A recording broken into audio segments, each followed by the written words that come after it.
Good morning. Today I'd like to talk to you about sex education. Now, do any of you know someone who has caused themselves heartache or headache because of a lack of knowledge or misunderstanding? Now, by understanding the importance of sex education, you can avoid heartache and headache. This can be done by increasing the knowledge about sexual conduct and its consequences, in providing the resources necessary within our public school systems. Now, not only have I been enrolled in Utah public school systems myself, but I have been able to research extensively this topic and will now like to point out the needs, solutions, and benefits of having a required sex education course in high school. As of recently, in the Utah's Administrative Code, there's a rule that covers all the bases concerning school instruction on human sexuality. Now, the most troubling portion of this code is that the following may not be taught in Utah public schools: the advocacy or encouragement of the use of contraceptive methods or devices. Now, Utah public school systems do not require a sex education course to be taken.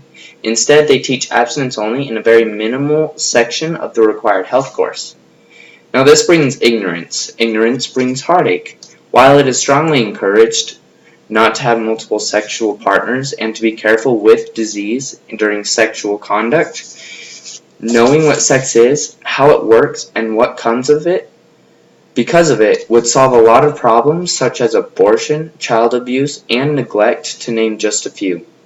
In an opinion editorial by Carolyn Jenick, she found in the Salt Lake Tribune, she says there are 20 million new cases of sexually transmitted infections each year.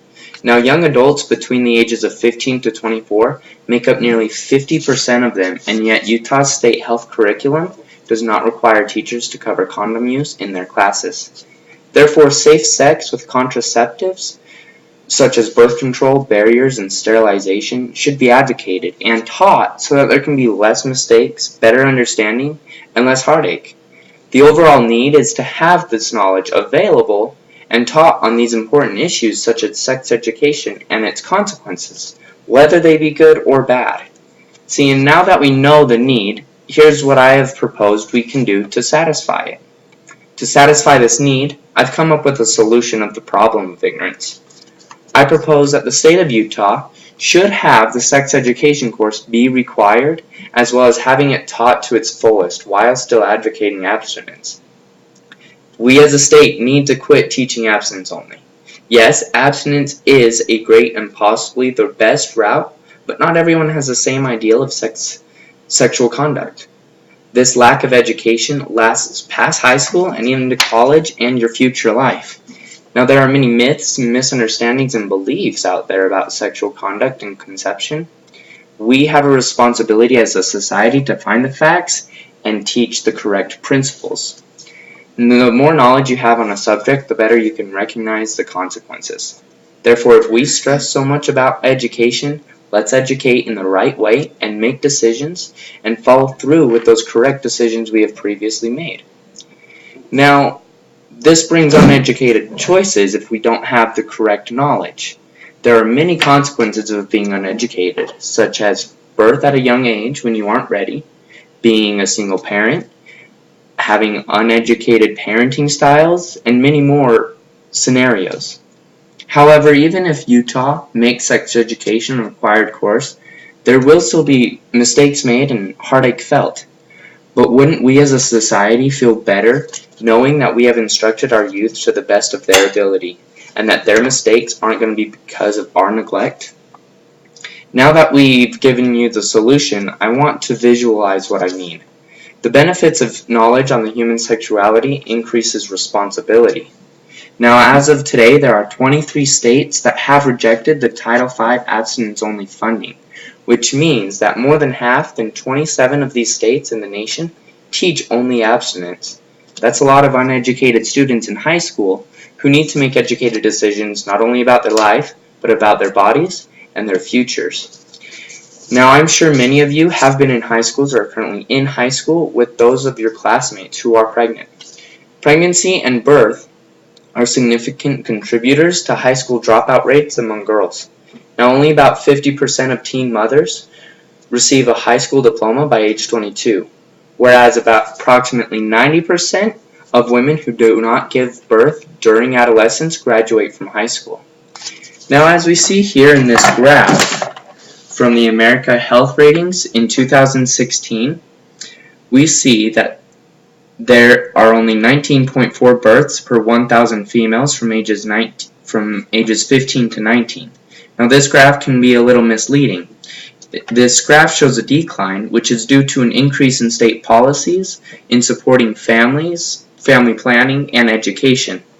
Now, however, the evidence of state policies related to public education are contradicting this, meaning that the state is in favor of family planning but not sexual education. Therefore, Utah public school systems expect parents to teach sex education within the home. While this may be helpful and possibly the best way to do this, there are many situations due to the demanding economy where the parents are not involved in children's lives. So do we as a state really expect them to sit down and have time to teach their children correctly? Now, the solution to incorporate the sex education course for all high schoolers will profoundly decrease the misunderstandings and lack of knowledge. We need to make wise and educated decisions for our rising generations and future societies. Now, I agree that abstinence is the way, and it should be taught. However, with some of these situations previously listed, the only chance that most of our youth have to learn about these really controversial topics and important topics are within the public school system. Now, I understand that there are counter-arguments on this topic of sex education being a required course. These opposing arguments might include the funding, the amount of staff to teach it, or what type of procedures we do and don't teach, or if we just teach the consequences. There will always be those who oppose, but when this happens, and parents don't want their children learning sex education at school, I have come up with the idea that we as a public school system will have a legal document stating that they, as a parent or guardian, will teach sex education in the home using an online course to show that they have completed the requirements by the time the student graduates high school. This will not necessarily lessen the sexual conduct, but it will lessen the dangers and misunderstanding or lack of knowledge of sex, which will decrease the consequences unknown to the partners. Now that I've shown you the opportunity costs of this plan, I'd like to conclude by saying that we've already learned that there's a lack of information that we desperately need in our faltering and changing society. Therefore, Utah public school systems should include sex education. This will bring about safety, knowledge, and correct choices. Now you have the need, the solution, and you've seen why. Let's do something about this. I invite each and every one of you to write to a politician to change the policy by having a required sex education course in high school. By this, there will be more awareness that this is an issue that needs to be changed. Thank you.